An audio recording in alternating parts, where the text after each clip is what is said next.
This is episode 78 of Zen and the Art of Real Estate Investing with my guest, Chris Miles, the anti-financial advisor. Chris is a cash flow expert, and his company, Money Ripples, specializes in getting his clients fast financial results. We're going to talk all about it. Chris, welcome to the show.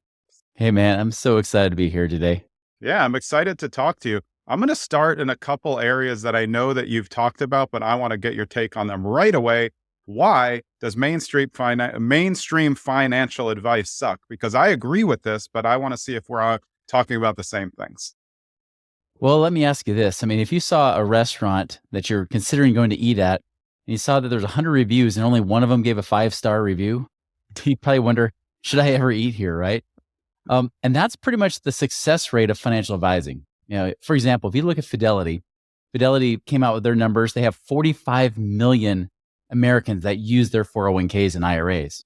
And of that 45 million, only 750,000, or about 1.5%, have at least $1 million.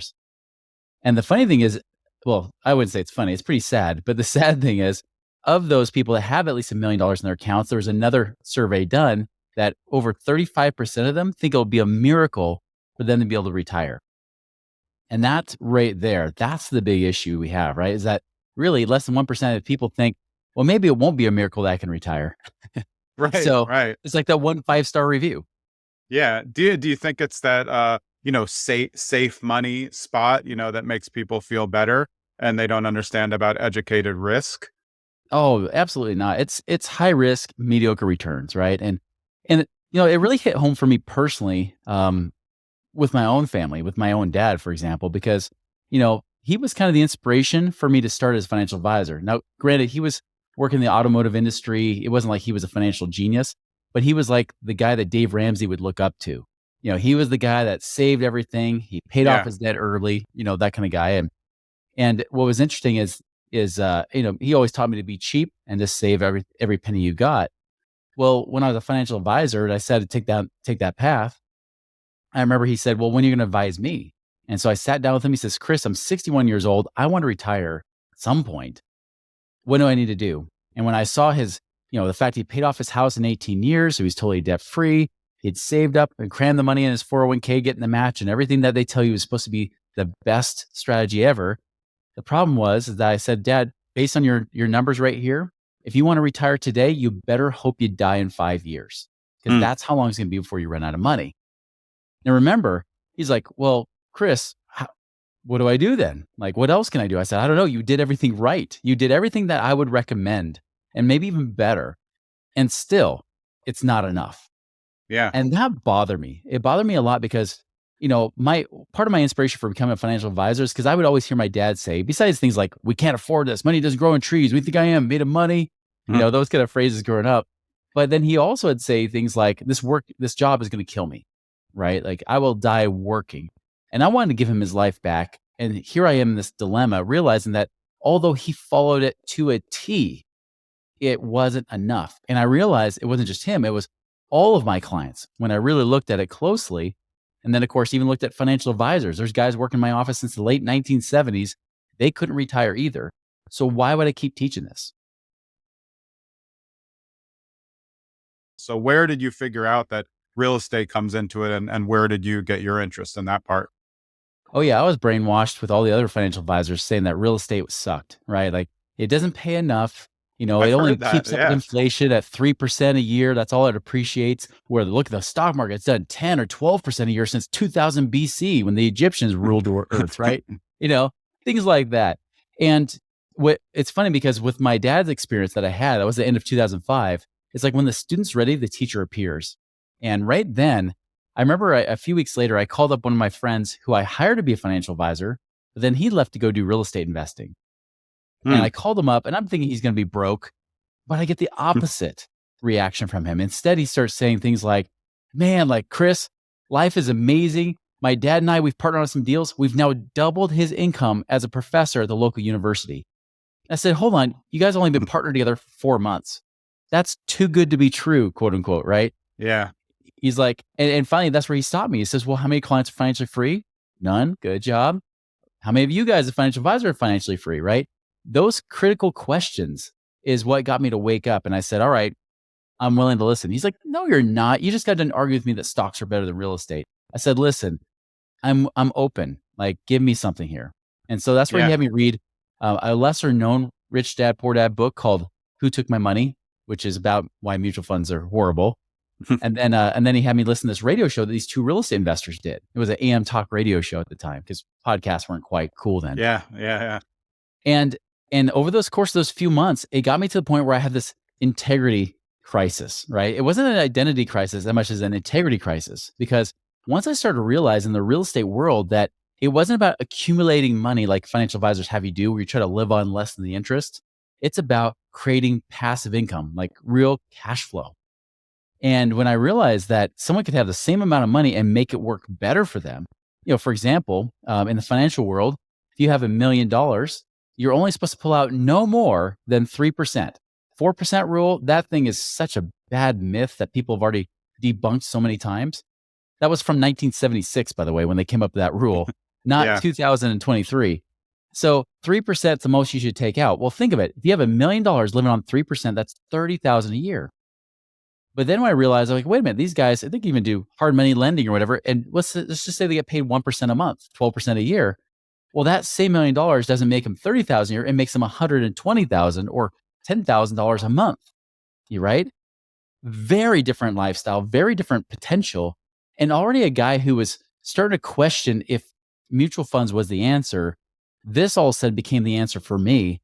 And that's where the integrity crisis came in. I said, I can either keep being a financial advisor, put the blinders on and keep doing what I'm doing, or leave. And so I chose the latter. I left. I said, I'll never teach about money again. I'm done. I'll just do mortgages. I'll be a mortgage broker because in 2006, everybody could be a mortgage broker.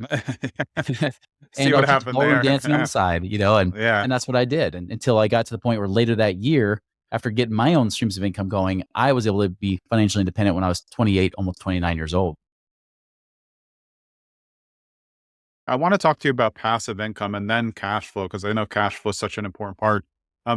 So passive income is interesting. And I think the way that you're explaining it is not like, I think of passive income. Most people think of it as sitting on the beach and earning money, but I don't think that's the way you're explaining it. You're explaining it is money coming in where you could be sitting on the beach. But I always like to say a lot of real estate investing isn't as actual passive as people think. The money is, but if you buy an eight unit building and manage it yourself, that part's not as passive as people think. Yeah. So when you think passive income, how do you think of it? And especially with your clients, like what are you calling passive income to them so that it's closer to passive? Yeah, like you said, that eightplex that you manage, your CPA would say, based on the tax rules, that's passive income because the IRS classifies it as that. That's exactly what I mean. Yeah. Right. But yeah, when I see passive now, the things I did early on was not passive. That was very active, even though, like you said, you could get it going and then pretty much, I wouldn't say set it and forget it, but you can have it less managed down the road. That's true. But I wouldn't put that in the passive category. Like people that are wholesalers, flippers, definitely not anything but passive. Gosh. They're transactional. The opposite. They're the opposite of passive. Exactly. Yeah. So when I think of passive, or I tell my clients passive now, I really mean it. Not the marketing BS you see out there today. It really is like, for example, even if I buy a rental, like a long-term rental, I'm buying it as a turnkey property that I buy through a turnkey company. Yeah. That they go and find me help me find the property. I just have to buy it. And then somebody else, usually the turnkey company, will property manage it for me, right? That's how I see. That's probably the least passive strategy that I would consider passive income, because even then you got to manage the property manager. If they don't do their job, then exactly you feel like you have another part-time job again, right? So you got to be careful. But I mean, I have properties that I've spent probably less than an hour in the last 4 or 5 years on, because they just keep paying checks. The property manager does their job.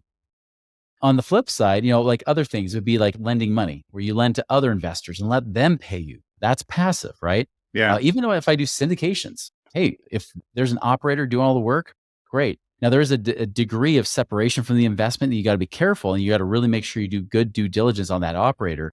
But that to me can be passive. Funds, there's a company like I advertise in my podcast that they do accredited and non-accredited money, and they have a fund where they lend to like 350 different investors, plus have apartments and other things diversifying that fund. That's a great example. Like you diversified, you can put your money in, you do nothing, right? Even I have a partnership, even right now, I have a business partnership with Raw Land where I mean, literally, I'm a 70% partner, but I'm all financing it. The Yeah. 30% partner's doing all the work, right? I'm letting them do the work. I have, the bulk of the profits. And right there, very passive. I can watch it. And it's a partnership. So I have a little bit more control than I would if I'm just in a syndication as like a more of a passive partner. Yeah, I will say I was a little bit more free before 2008, and then when 2008 happened, I just like freaked out. I had two big like properties that I lost money on, but it was fine. I had it managed risk against a bunch of other properties, but I got scared in 2008, and I just like was like I didn't do anything, so I held the money just like sitting in the bank for a long time, and then when I was done with that, I was like, well, now I really don't want to lose money. Even though I was steadily investing, I just wasn't going crazy. So then I just put it all in index funds. And that's boring, Yeah. because like the economy can scare you into thinking these things aren't going to work out. But I really see like real estate as a hedge. The reason why people got killed in 2008 is mostly because they were over leveraged or leveraged the wrong way. There were plenty of investors who did fine. I had two that didn't do well, but that was, leverage risk. And I still was Yeah. okay because I had made good deals on the way in. Do you feel like people are freaking out now, with the economy and mortgage rates? Like, hey, how's real estate going to work for me? I don't want to pay percent, on all of this now. Yeah, that's exactly how you know real estate's not going to have that bad of a day. And I'm not saying real estate won't have some negative effects because Sure, there are sure. some hot markets, like Tampa. I expect Tampa to start tanking. Anything on the West Coast in general is horrible. Heck, anything in the western half of the United States, like where I live, I live in the Rocky Mountains. That's still not great. Um, so there's going to be that, but because so many people say they think real estate's going to tank, that's usually means that it won't. Because whenever we see recessions, whenever we see market shifts, it's usually because the opposite happens, what we expect, right? Like if everybody thinks it's to the moon, like we heard with crypto back, just a year Yeah, ago, yeah. it's to the moon, right? And then it crashes. Same thing happened. It hasn't been happening yet with stocks. People still haven't talked about stocks tanking. They're just like, well, yeah, it should keep going up. That's how I know stocks are going to tank because it's always when the dumb money goes in, which is usually not always dumb, but the ignorant money, meaning that general population will put their money into that thing. And when the general population puts the money in, that's when it's about to crash. That's always a cycle that happens. Same thing with real estate. It happened before when even dumb money went into real estate and then it crashed. So I actually think real estate's safer. And I think it's actually a great opportunity because so many people are afraid of it. That's why you should be in it. Whenever Yeah. everybody else is running away, scared, that's where you should be running towards, as you hear like Buffett and Charlie Munger talk about, right?